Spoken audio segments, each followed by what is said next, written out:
하나님 말씀 받겠습니다. 창세기입니다. 저번 시간에 창세기 강의하는 중에 창세기 3장 7절 말씀을 설교한 적이 있었는데, 오늘은 좀 더 자세하게 말씀을 통해서 은혜 나누려고 합니다. 3장 7절 우리 다 같이 함께 읽도록 하겠습니다. 시작. 이에 그들의 눈이 밝아 자기들의 몸이 벗은 줄을 알고 무화과 나무 잎을 엮어 치마를 하였더라. 아멘. 이 무화과 나무 잎의 옷의 의미를 다시 한번 좀 살펴보도록 합니다. 오늘의 이 핵심 말씀이 뭐냐?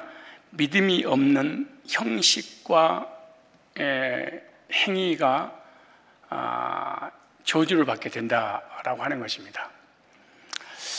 형식과 의식이 너무 또 중요하고 좋지만 그걸로서는 하나님 앞에 인정받을 수 없다, 그 말이죠. 그래서 목적이 뭐냐? 행위주의자들의 비극을 알게 하는데 이 무화과나무 잎사귀로 해 입은 옷이 우리에게 주고자 하는 아주 중요한 말씀입니다.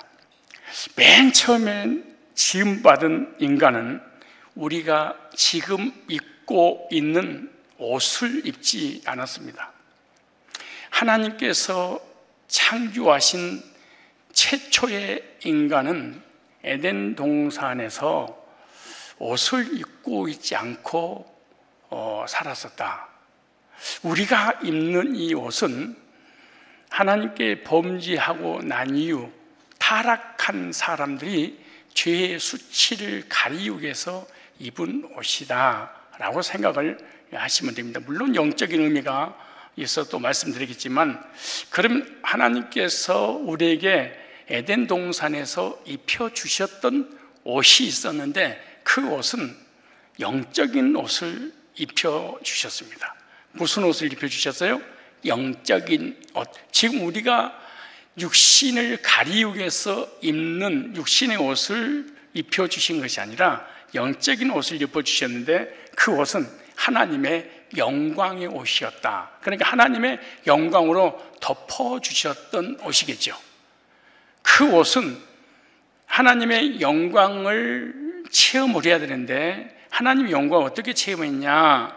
바로 그 옷을 예수 그리스도 안에서 거룩한 옷, 의의 옷, 사랑의 옷, 이 세 가지 옷을 입을 때 하나님의 영광을 경험하게 되는 것입니다. 그래서 우리 인간을 하나님께서 창조하실 때는 거룩한 옷을 입혀주셨습니다. 의의 옷을 입혀주셨습니다. 그리고 하나님의 사랑의 옷으로 입혀주셨기 때문에 혼돈이나 공허나 흑암이나 그리고 우리의 어떤 욕심이나 어떤 세상에 관한 어떤 채우려고 하는 야망이나 욕망이 전혀 필요가 없었습니다. 왜? 하나님이 그것으로 다 채워놨기 때문에 100% 만족한 삶을 살게 했던 곳이 바로 하나님께서 입혀주신 영적인 옷을 입었기 때문에 가능한 것이었습니다. 0.1%도 욕심이 없는, 또 세상을 향한 어떤 야망도 없는 그런 완전한 곳이 에덴이었고, 그 에덴에서 살 수 있도록 옷을 입혀주셨죠. 왜냐? 창세기 1장 27절에 보니까 하나님께서 입혀주셨던 영적인 옷은 하나님의 형상을다, 그렇게 말합니다. 하나님의 형상의 옷은 뭐냐? 그리스도로 옷을 입었다, 이 말입니다. 그러니까 에덴 동산에 하나님께 범죄하기 전에도 우리 인간은 예수의 옷을 입고 있었습니다. 하나님을 떠나고 난 다음에 죄를 지니까 예수님이 찾아와서 우리를 구원하겠다 이렇게 하지 말고 이미 그러기 전에 에덴 동산에 성삼위일체 하나님이 계셨죠. 그래서 창세기 1장 27절 보니까 하나님께서 자기 형상대로, 하나님 자기 형상 그러죠.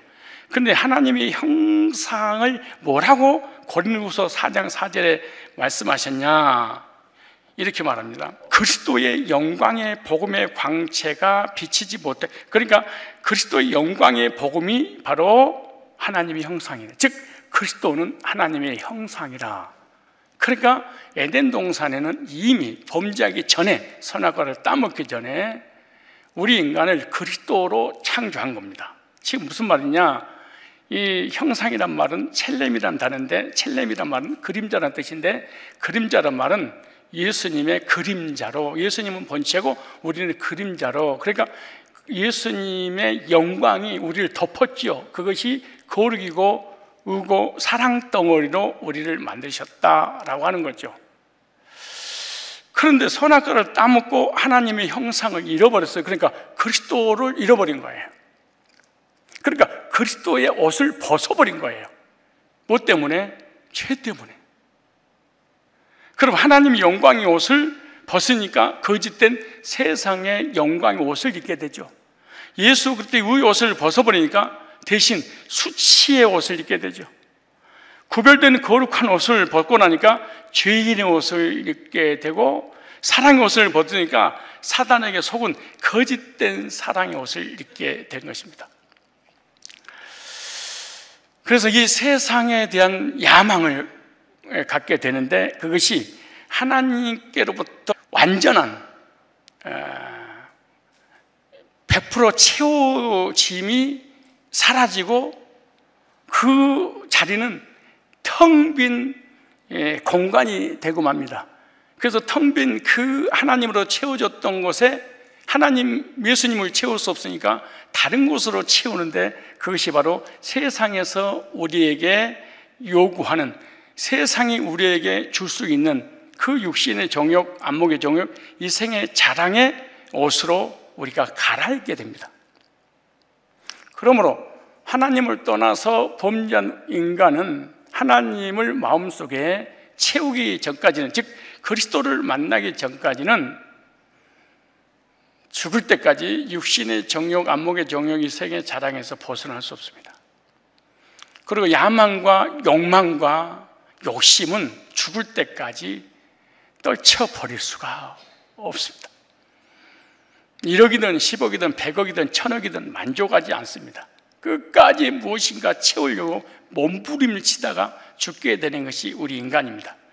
그래서 인간이 타락함으로 만들어서 입은 최초의 패션이 나오는데, 인간이 죄를 짓고 최초로 만들어 입은 옷이 무화과 나무 잎사귀로 옷을 해 입었다.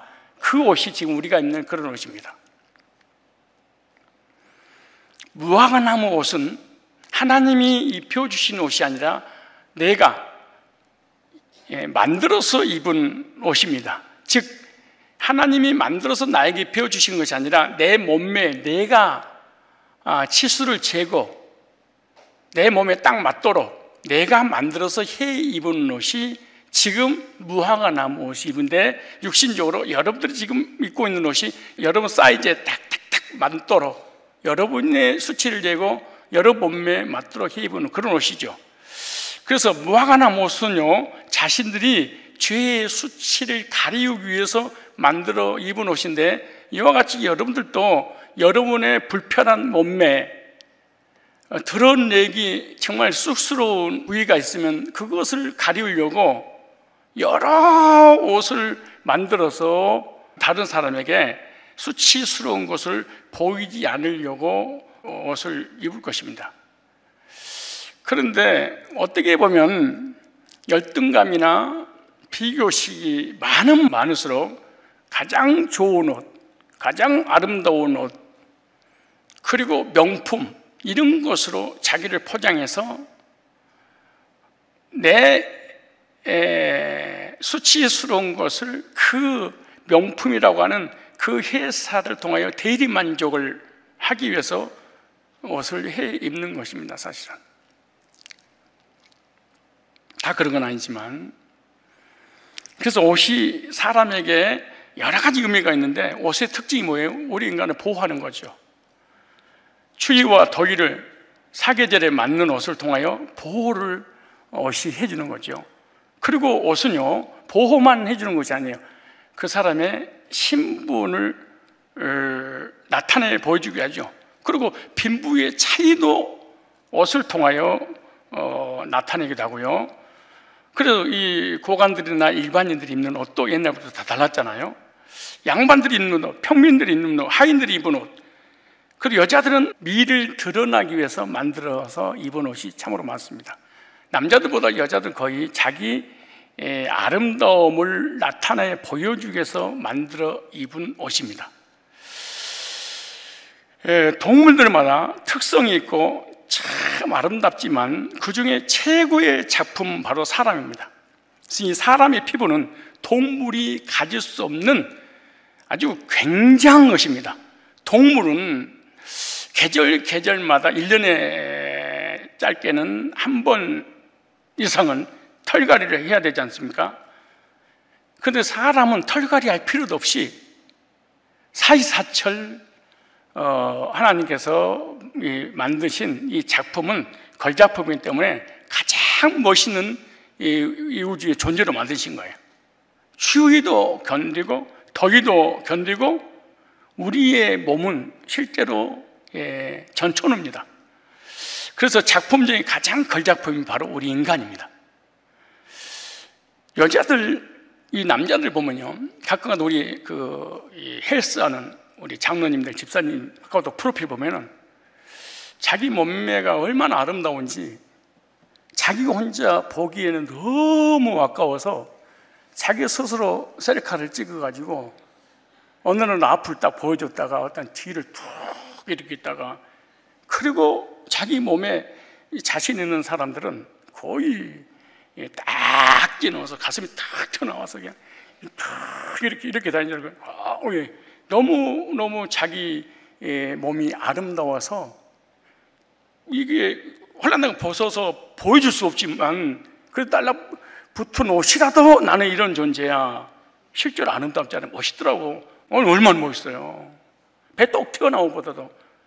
근데 배가 이게 통 튀어나온 사람 있잖아요. 이 사람들은 옷을 또 두껍게 입어가지고 배 안 나온 척 하면서 또 가리고, 궁둥이 안 나온 척 하면서, 허리 안 나온 척 하면서 가리고. 근데 자기 몸매가 탁 받쳐주면 남자도 탁 자기 자태를 나타내잖아요. 왜? 하나님께서 만들어서 그런 거예요. 근데 여러분들이 하도 밥을 먹고 절제를 하지 않아서 몸을 갖다 망가뜨려 놔서 그 모양 곡골이 됐지, 하나님께서 만드신 작품은 그렇게 여러분처럼 막 이 방댕이와 배가 막 5m씩 나와가지고 이런 몸으로 만든 건 사실은 아니죠. 욕심 때문에 그런 거죠. 여자들도 보세요. 진선미 미스 코리아 보세요. 얼마나 아름다운가. 이 몸 좋은 남자들, 근육 나온 사람들, 미스터 코리아 해서 나오는데 참 아름답습니다. 그런데 그렇게 아름다운 모습을 사람들에게 보이지 못한다는 게 얼마나 또 안타까운 일이에요. 이게 다 가리우고 다닙니다. 이게. 그 좋은 몸매를. 왠 줄 아세요? 수치 때문에 그렇습니다. 이 부끄러움을 느끼기 시작을 했습니다. 죄 때문에. 처음에는 옷을 입지 않았는데 죄를 지은 후부터 수치심 때문에, 부끄러움 때문에, 그래서 수치스러움이 많을수록 많이 가리운다. 자기 몸에 수치스러움이 없으면 없을수록 자신 있게 내보낸다. 그래서 피서라든가 해수욕장이나 수영장은 뚱뚱한 사람 안 가잖아요. 거의 입을 둘러쓰고 있고, 낮에 운동하는 사람들 거의 날씬한 사람, 밤에 운동하는 사람들은 진짜 배를 들고 다니는 사람들, 부끄러우니까 다 가려우니라 그런 거예요. 근데 이거 에덴이 근원지입니다. 아담과 하와가 범죄함으로 후손들까지 수치심을 가리기 위해서 옷을 만들었는데, 수치심을 가리우는 옷을 만들면 만들수록 그 회사는 대박입니다. 그래서 옷장사는 망하지 않습니다. 왜? 태어날 때부터 우리는 수치심을 가지고 태어났기 때문에 애들이 됐든 어린이 됐든 다 가리워야 되기 때문에 그런 겁니다. 욕망을 갖는 것도 사실은 에덴의 근원입니다. 수치심 때문에 옷을 입은 것도 에덴의 근원입니다. 그래서 너무 큰 것을 잃어버렸기, 다시 말해서 우리 아버지를 잃어버린 것처럼 하나님을 잃어버리기 때문에 그런 겁니다. 그래서 이 땅에 그 무엇으로 회복이 안 된단 말은 만족이 안 된다, 만족할 수 없다. 혹시 100조를 가지고 있는 사람에게 만족하냐고 물어보세요. 그렇지 않습니다. 1000조를 가지고 있어 만족하는가? 만족할 수 없습니다. 알렉산더 대왕이라든가 나폴레옹이라든가 전 세계를, 유럽을 지배했던 이런 사람들의 공통점이 뭔지 아세요? 다 점령하고 난 다음에 더 이상 점령할 땅이 없어서 눈물을 흘렸대. 탄식을 합니다. 더 이상 점령할 데가 없구나. 삼성 회장이 예를 들어서 100조를 향해서 목적을 두고 목표를 향해서 갔는데 드디어 목적을 달성했어. 그 후에 하는 말이 허망하다.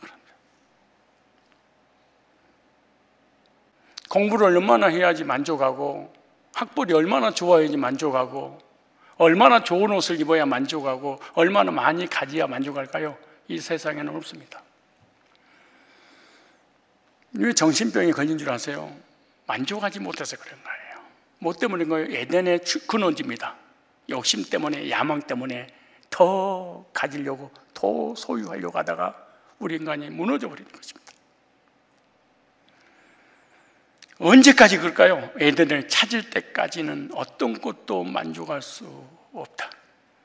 왜냐? 신라곤을 잃어버렸기 때문에 회복할 때까지는 만족할 수 없는데, 그래서 오늘은 성경에는 여러 가지 옷에 대해 소개하고 있는데 이 세 가지 옷을 설명하고 싶은데 오늘은 한 가지 옷만 말씀드리려고 합니다. 무화과 나무 잎사귀로 해 입은 옷은, 이 옷은 어떤 옷이냐? 행위로 구원받으려고 하는 옷이다. 즉 행위의 옷. 무슨 옷이에요? 행위의 옷. 인간이 죄의 수치를 가리기 위해서 자기가 만들어서 입은 옷이잖아요. 행위 옷이죠. 죄 지은 인간이 만들어 입은 첫 번째 패션은 치마입니다.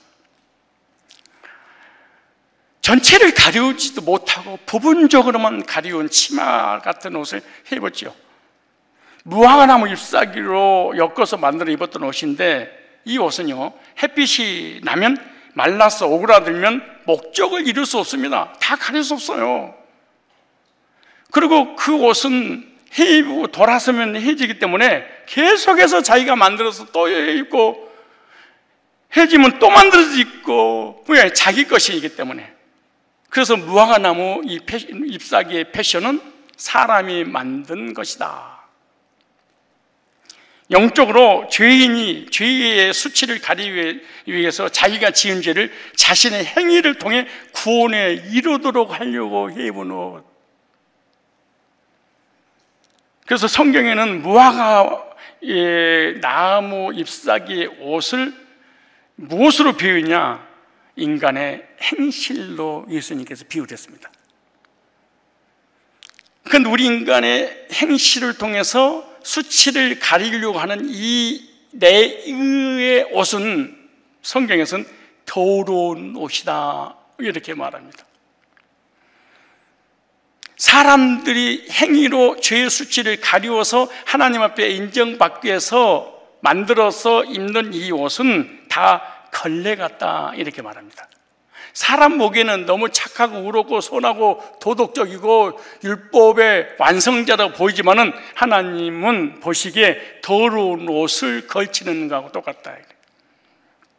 이런 누더기 같은 옷은요 하나님 앞에 나아갈 수 없다. 사람 앞에서는, 그러니까 거지가 거지 앞에서는 인정받을 수 있지만 하나님 앞에서는 인정받을 수 없다.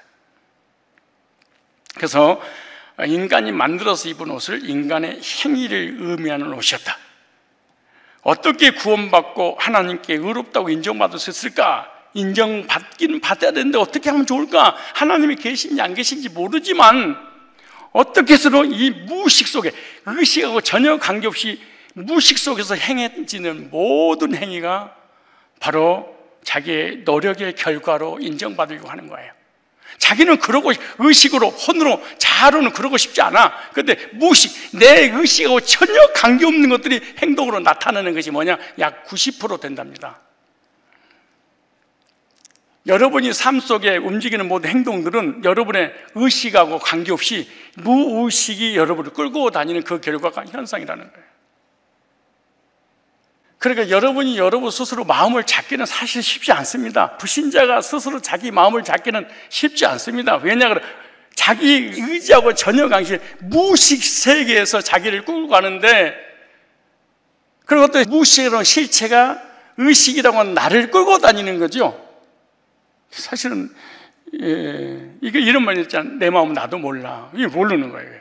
이거 농담하는 게 아니고 진짜로 그러는 거죠, 사실은. 그래서 우리는 태어나서 죽을 때까지 예나 어른이나 관계없이 무의식 속에 자기 행위에 의한 노력의 결과로 하나님 앞에 인정받아서 에덴을 회복시키려고 하는 그러한 생각을 다 가지고 있어요. 이것이 바로 하나님께 범죄함으로 타락하고 난 이후에 행위 옷을 해 입었던 에덴 동산의 모습이 지금 영적으로 우리의 모습과 똑같습니다. 인간이 구원받기 위한 길이 뭐냐? 성경을 많이 알면 구원받을까? 지식을 많이 쌓이면 구원받을까?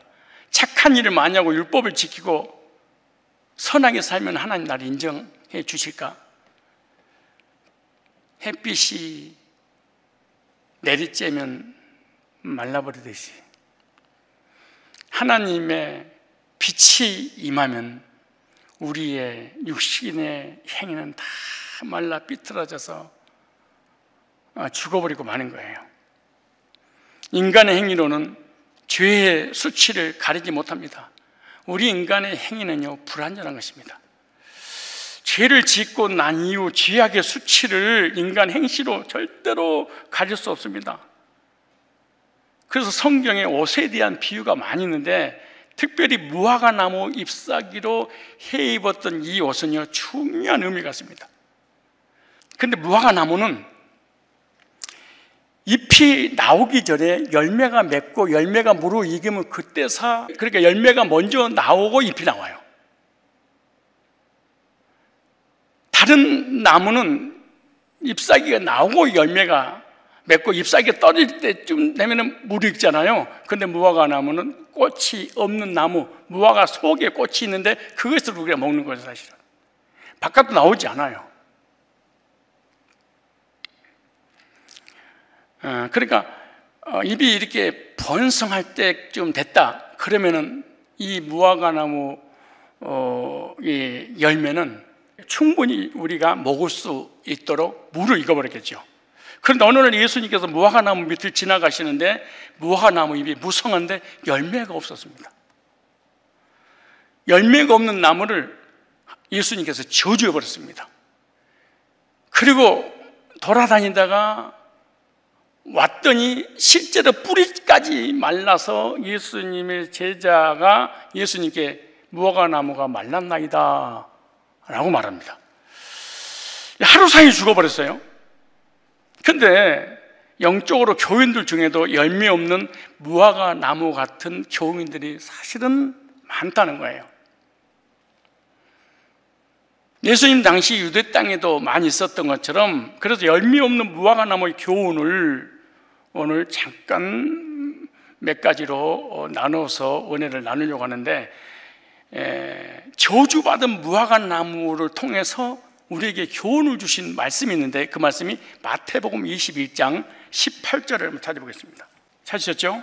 이른 아침에 성으로 돌아오실 때 시장하신지라, 전도하시고 난 이후에 이제 시장하신지라, 길가에서 한 무화과 나무를 보시고 그리로 가사 잎사귀밖에 아무것도 얻지 못하시고 나무에 이르시되 이제부터 영원토록 네가 열매를 맺지 못하리라 하시니 무화과 나무가 곧 마른지라.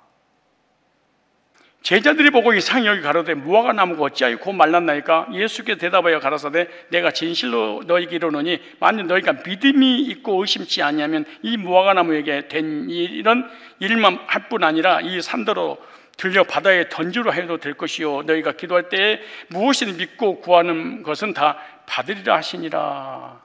이 무화과 나무의 교훈, 첫 번째 무화과 나무와 이 열매를 보면, 무화과 나무는 아까 말씀드린 것처럼 꽃이 보이지 않는 나무다라고 생각하시면 됩니다.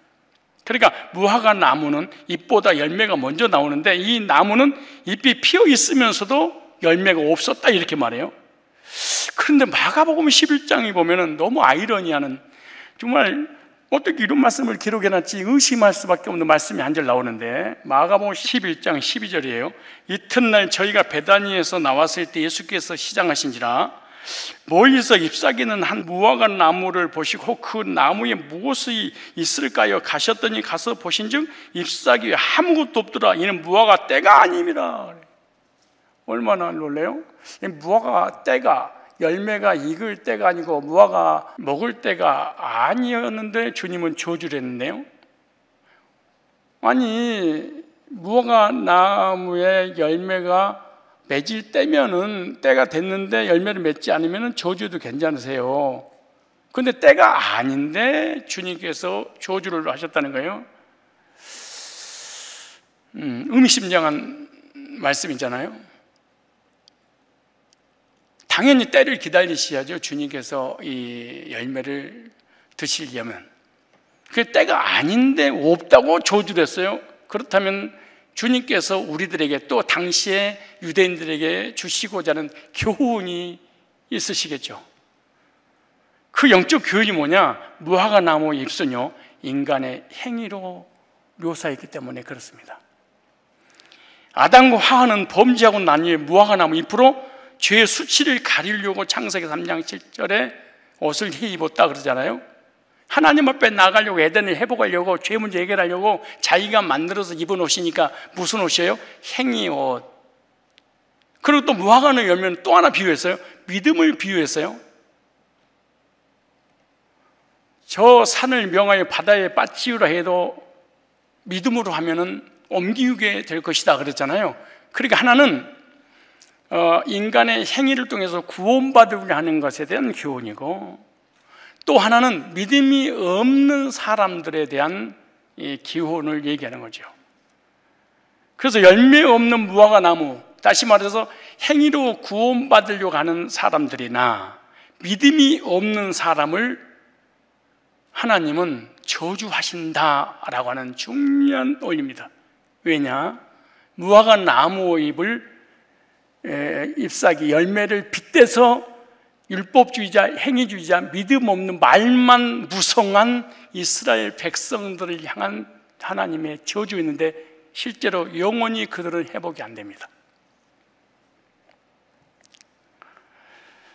열매 없는 무화과 나무와 같은 신앙은 저주를 받게 된다. 믿음 없는 신앙은 저주하신다, 이런 뜻입니다.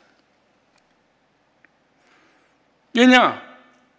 하나 더 말씀드리면 유대인들과 무화과 나무하고 연결됐습니다. 무화과 나무는 유대인들에게 비유를 했어요. 누가복음 13장 보세요. 누가복음 13장 6절 보겠습니다. 자, 얼마나 이 말씀이 중요한지 마태, 마가, 누가, 공관복음에, 사복음서 이 말씀 다 기록됐어요. 그러니까 대상이 누구예요? 유대인들이에요. 하나님 믿는 사람들이에요. 그런데 무화과 나무 잎사귀로 죄의 수치를 가리려고 하는 행위주의자라고 아담과 하와에게 말씀하셨던 것처럼 그 후손들은 다 어쩌면 이와 같이 행위로, 율법으로 자기가 노력해서 구원받으려고 하느냐. 그래서 주님은 오셔서 저주를 퍼부신 내용이죠. 6절에 이에 비유로 말씀하시되 한 사람이 포도원에 무화과 나무를 심는 것이 있더니 와서 그 열매를 구하였으나 얻지 못한지라. 비유 예를 들었어요. 무화과는 뭐냐, 열매는 뭐냐, 잎사귀는 뭐냐, 이런 거 하면 안 돼요. 이 문맥 전체의 흐름이 행위를 통해서 구원받으려고 하는 교인들을 책망하시는 하나님의 의도에 관한 얘기지, 그죠? 그러니까 문맥을 잘 이해하셔야 됩니다. 가온지기에게 이르되 내가 3년을 와서 이 무화과 나무 실과를 구하되 얻지 못하니 찍어버리되 어찌 땅만 버리느냐. 대답하되 가로되 주인이여 금년에도 그대로 두서 내가 두릅하고 거름을 줄이니 이후 만일 실과가 열면이거니와 그렇지 않으면 찍어버리소서 하였다 하시니라. 이 유대인들과 무화과 나무의 아주 직접적인 연결된 교훈이 있어서 주님이 말씀하신 거예요. 누가복음 13, 6절로 7절에 관한 내용은 무슨 말이냐, 유대인들을 위해서 4년 동안 복음을 전했지만 유대인들이 받아들이지 않았습니다. 내가 하나님이요 창조주요 구세주로 너희들한테 와서 너를 구원하려고, 나를 믿으면은 은혜로 믿음으로 구원받을 수 있단다, 하나님께로 돌아갈 수 있다고 그렇게 외쳤음에도 불구하고, 그래도 안 믿으니까 기적과 능력과 이적을 다 보여줬음에도 불구하고 그들은 예수님을 영접하지 않았죠. 결국 로마서에 보면은 유대인들은 하나님께서 버려버렸죠. 그래서 무화과 나무는 유대인들을 상징합니다. 세계에서 가장 지식이 많은 민족이 있는데 바로 유대인들입니다. 세계적으로 유대인들보다 지식이 많은 사람들이 없습니다. 그런데 유대인들은 열매 없는 잎만 무성한 무화과 나무 같은 그러한 지식만 가득 채웠습니다. 열매가 없는 지식만 가득 채운, 열매가 없는 성경만 머릿속에 다 외워버리는. 그래서 유대인들은 행위나 의식, 형식은 많이 썼지만 믿음은 없었다, 이렇게 말합니다. 여기서 열매는 믿음이 두말할 것도 없이, 그런데 행위라고 하는 무화과나무 잎은 너무너무 화려하고 찬란하고 아름답고 멋있었다. 그러나 열매가 없는 것은 천국 가서는 믿음만 없었다. 유대인들은 성경과 율법에 대한 지식은 많았으나 믿음은 없었다, 이렇게 말해요. 그들이 주여 주여 하는 자마다 천국에 다 들어갈 것이 아니요 다만 하늘에 계신 내 아버지의 뜻대로 행하는 자에 들어가리라. 그러나 많은 사람 나들이되 주여 주의 이름으로 귀신을 쫓아내고 선지자 노릇하고 많은 권능을 행치 아니하였나이까? 나는 율법을 철저하게 지켰지 않습니까?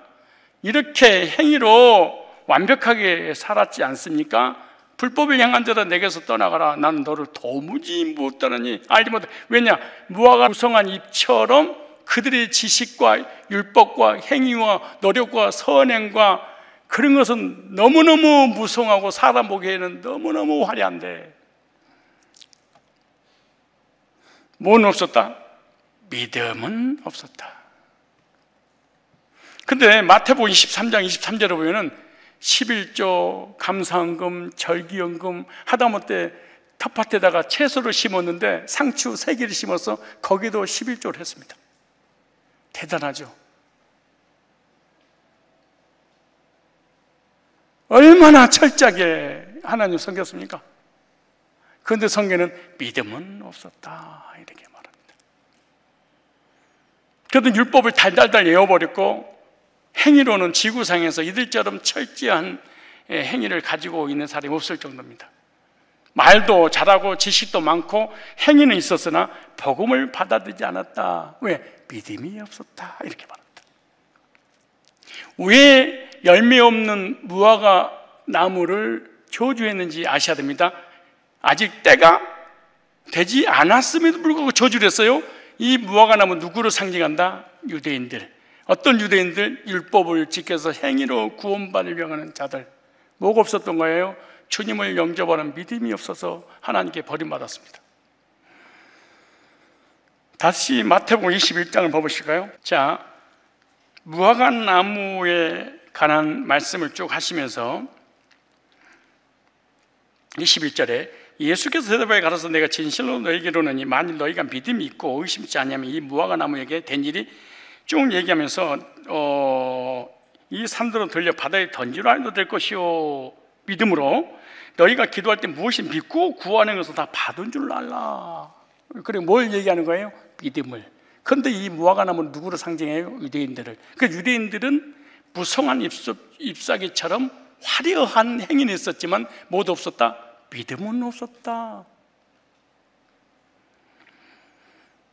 율법주의자, 행위주의자들은요, 겉으로는 예배드리고 기도하고 금식하고 헌신하고 전도하고 막 이런 것 같은데 뭐는 없다?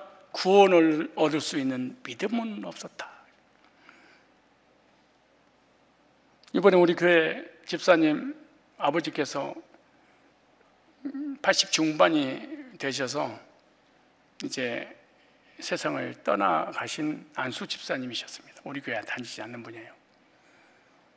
가족들이 다 모여 계신 상태에서 제가 이제 입관 예배를 한 30분 동안 드렸습니다. 그래서 이불에 대해서 제가 잘 모르니까 죽은 사람에 대해서는 전혀 그렇게 언급하지 않고 살아있는 유족들을 위해서 복음을 참 막 열을 토하면서 이제 말씀을 전하고 돌아서서 오는데, 이번에 제주도 집회 때 목사님 구원론을 틀어드렸는데 그 말씀을 통해서 구원받고 천국 갔습니다, 그런 얘기를 저한테 들려줘서요. 왜 그런 얘기 합니까? 그랬더니 이분이 누군 줄 아세요? 그래요. 우리 아버지는요, 광화문 종로 이쪽에서 불신지옥 예수천당, 우리가 가끔가다 그런 데 지나가면 불신지옥, 그러니까 십자가, 빨간 십자가 뭐 지고 다니실 수 있는 사람, 막 외치는 사람, 지하철에, 그분이 평생을 그렇게 가셨대. 얼마나 여러분 생각해보면 담대합니까? 그 용기, 여러분들은 지하철이 아니라 집에서도 못하는데, 무슨 사거리야, 서창동에서도 못하는데 얼마나 화려하고 그 믿음, 주변에서 순교자의 믿음을 가지고 있었다. 죽으면 죽으리라, 돌에 맞아 죽어도 좋다, 고소당하고 고발당해서 감옥에 들어가도 좋다 그러고 외쳤는데 뭐는 없었어요? 화려한 무화과 잎사귀에 행위 옷을 입었는데 뭐는 없어요? 구원 얻은 믿음은 없었다. 오늘 유대인들에 관한 얘기입니다. 믿음이 없이 말만 많고 지식만 있는 사람들, 율법주의 행위자들은요 정말로 말 많아. 그리고 뭘 그리 아는 것도 많은지 몰라. 그런데 이런 사람은 어떤 알맹이는 없고 껍데기만 있는 사람. 다른 말로 성경에서 외식하는 자여 이렇게 말하잖아요.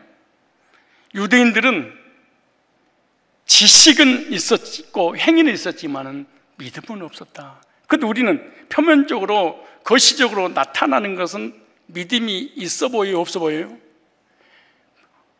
우리가 도리어 기도할 때가 있어요. 저 믿음 달라고.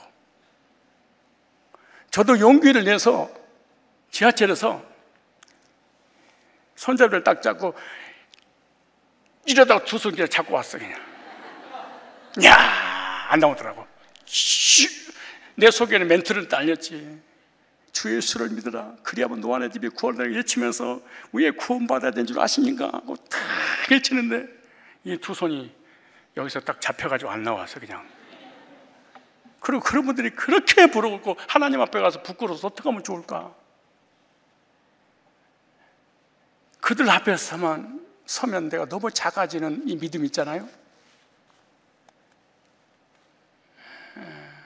겉으로는 화려한 것 같지만 속은 비어 있을 수 있습니다. 유대인들이 그렇습니다. 구원은 안 받았는데 뭘로? 무화과 나무 잎사귀로 옷을 입고 행위로 포장했다.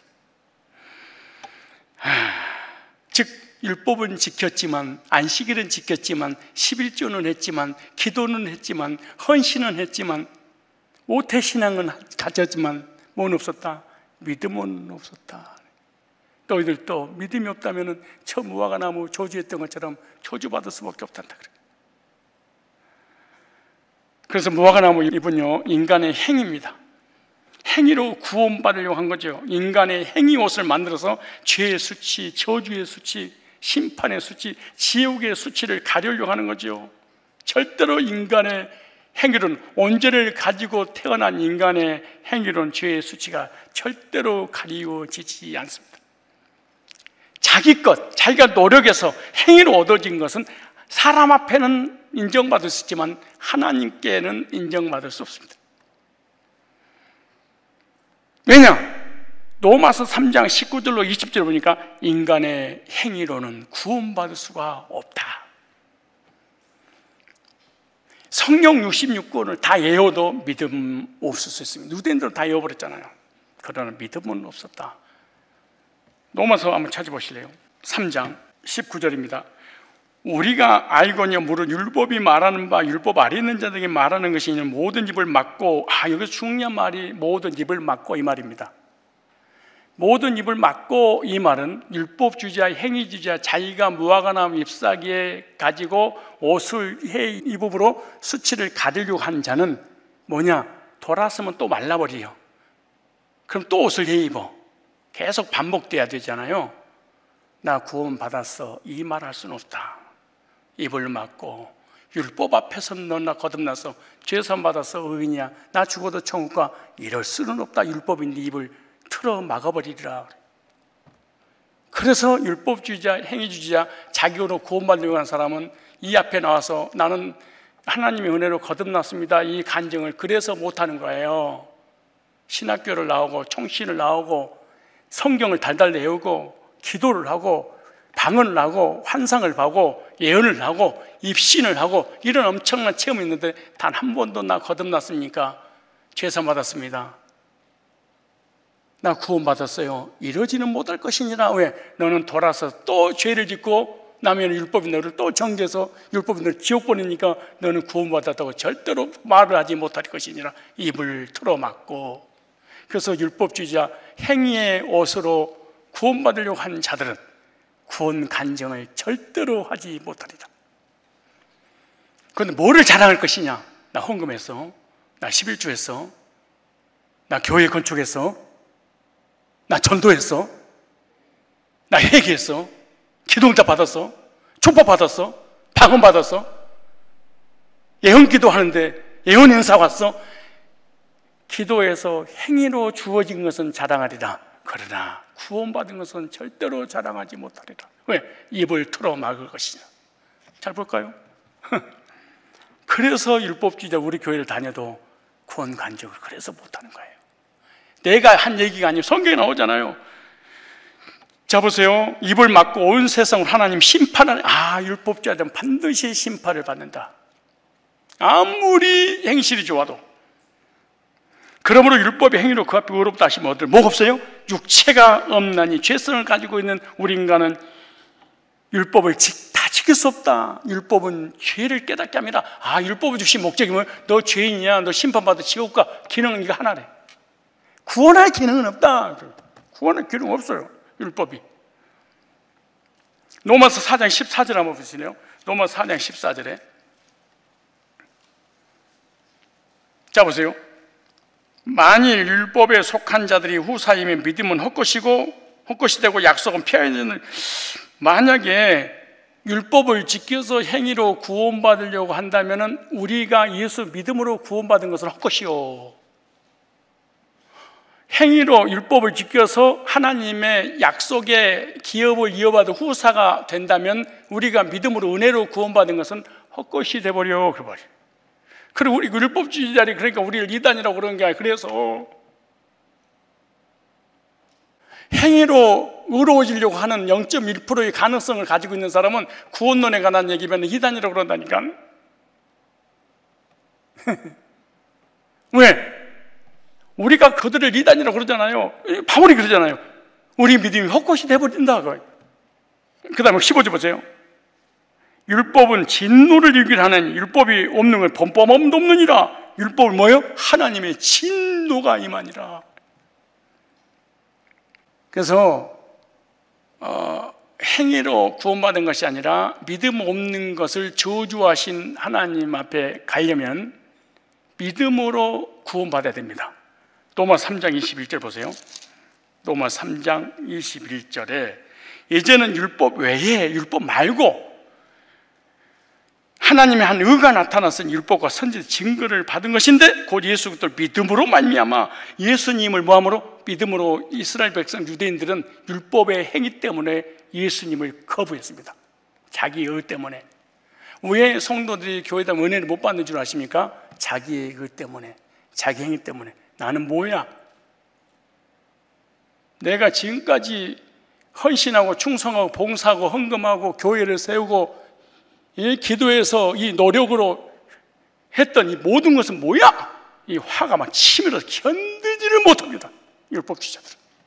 그래서 복음을 거절합니다.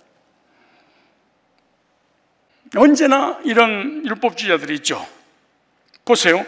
22절에 시작. 곧 예수 그것들을 믿음으로 말미암아 모든 믿는 자에게 미치는 하나님 은이 차별이 없느니라. 그러면 이렇게 말하세요. 27절에 믿음으로 의롭게 되고 난 이후에 그런 중 자랑할 때거든. 율법주의자는 자랑할 때가 많아. 그래, 믿음으로 은혜로 구원받은 사람은 자랑할 것이 없어. 왜? 하나님이 이렇게 주시지 있을 수가 없느니라. 무슨 법이로냐? 행위로냐? 뭐 때문에 네가 뭐 어떻게 구원받았는데 믿음의 법 아니냐? 행위의 법이 아니고. 그러면 사람이 의롭다 하시면 얻은 것은 율법이 행했지 않고 믿음으로 되는 줄 우리가 인정하노라. 그러면서 이방인들을 향해서 이런 거예요. 하나님 홀로 유대인은 하나님뿐이시뇨 또 이방인 하나님은 아니시뇨 진실로 이방인 하나님 되시니라. 할례자도 믿음으로 말미암아 또는 무할례자도 믿음으로 말미암아 의롭다 하신 하나님은 몇 분이냐? 한 분이시냐. 그러니까 유대인들도 율법으로 지켜서 구원받은 게 아니고 이방인들도 은혜로 믿음으로, 유대인들도 은혜로 믿음으로 그리스도 안에서 거듭나게 하신 것이죠. 그래서 무화과나무 옷은요, 인간 행위나 선행 지식을 상징하는 나무입니다. 이것은 절대로 인정받을 수 없어요. 왜? 네가 만들어서 입은 가리이기 때문입니다. 짝퉁은 안 됩니다. 그래서 아담의 후손으로 태어났으면 누구나 자기 죄의 수치를 가리우려고 해결하는 것이 우리 인간의 노력들입니다. 그래서 유대인들은 율법의 행위 때문에 복음을 거부하고 결국 저주를 받아서 지구상에서 비참한 존재가 되고 구원에서는 끊어져 버렸죠. 결국 그 율법을 지키려고 하다가 예수님을 십자가에 못 박는, 그러므로 저주받은 비극적인 민족이 되어버렸습니다. 이거는 이 유대인들 율법주의자들 속빈 강정 같다 이렇게 생각하면 됩니다. 그래서 저주받습니다. 오늘의 적용을 볼까요? 오늘의 열매 없는 무화과나무는 뭘까요? 오늘의 열매 없는 무화과나무를 저주하셨잖아요. 그럼 오늘날에 적용한다면 무화과 열매 없는 교인들은 누구냐? 그 말이잖아요. 믿음 없는 교인들도 무화과나무에 비유를 했습니다. 의식과 형식, 율법은 있지만 구원받지 못한 교인들, 무화과나무에 비유입니다. 성경은 많이 알아도 복음을 모르는 교인들,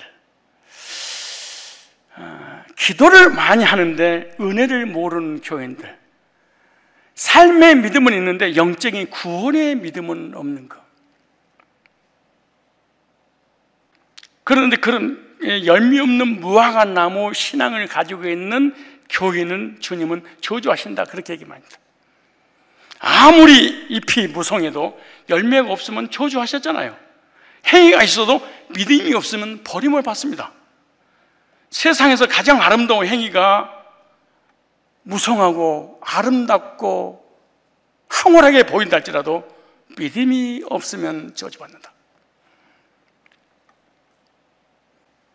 저와 여러분들은 그리스도를 영접하고 은혜로 믿음으로 구원받은 성도인가?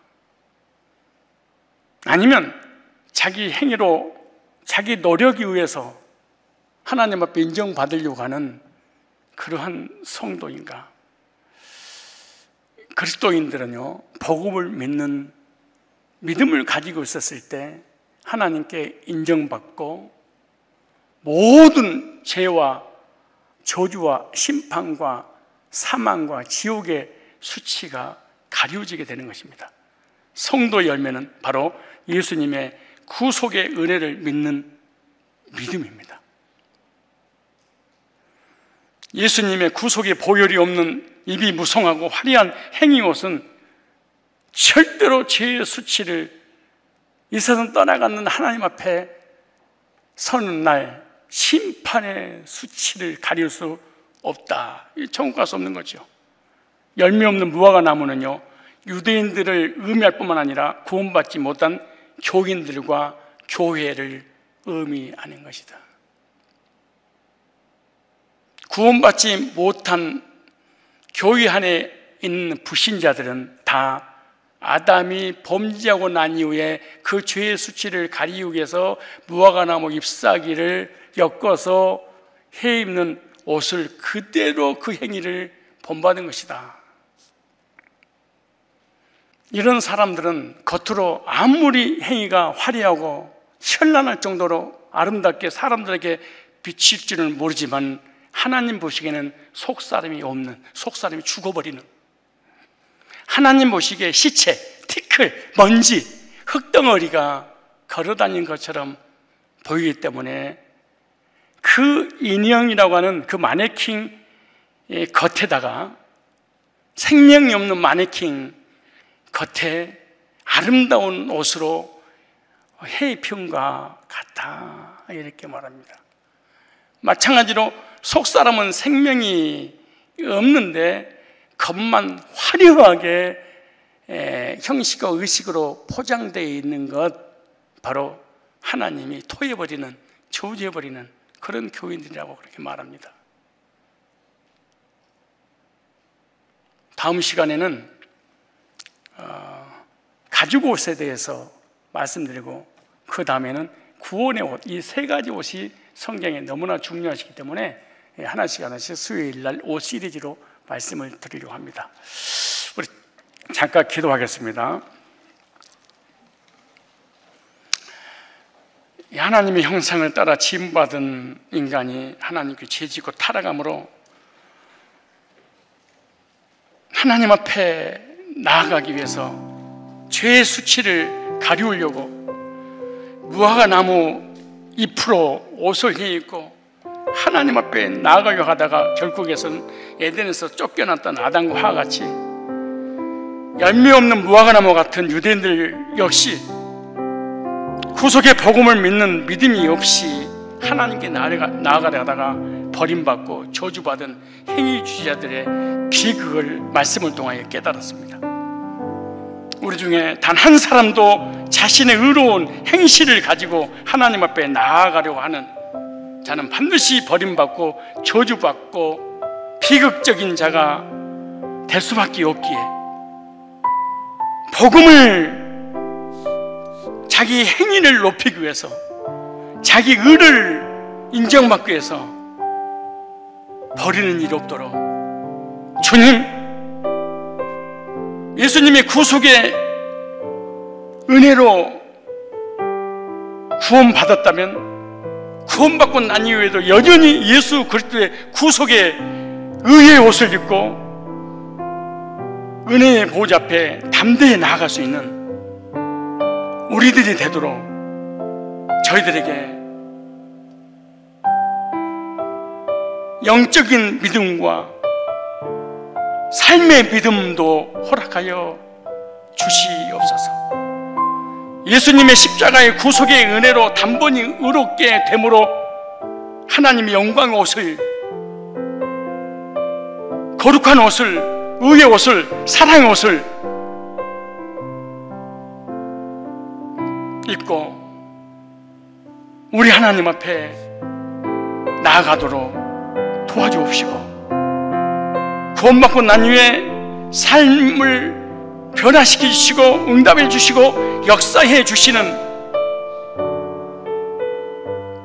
믿음 또한 허락해 주셔서 하나님 앞에 인정받고 응답받고 하나님과의 영적인 교제가 충만한, 우리 하나님께만 칭찬받는 우리들의 믿음이 되게 하여 주시옵소서. 우리 통성으로 각자 기도하고 돌아가겠습니다.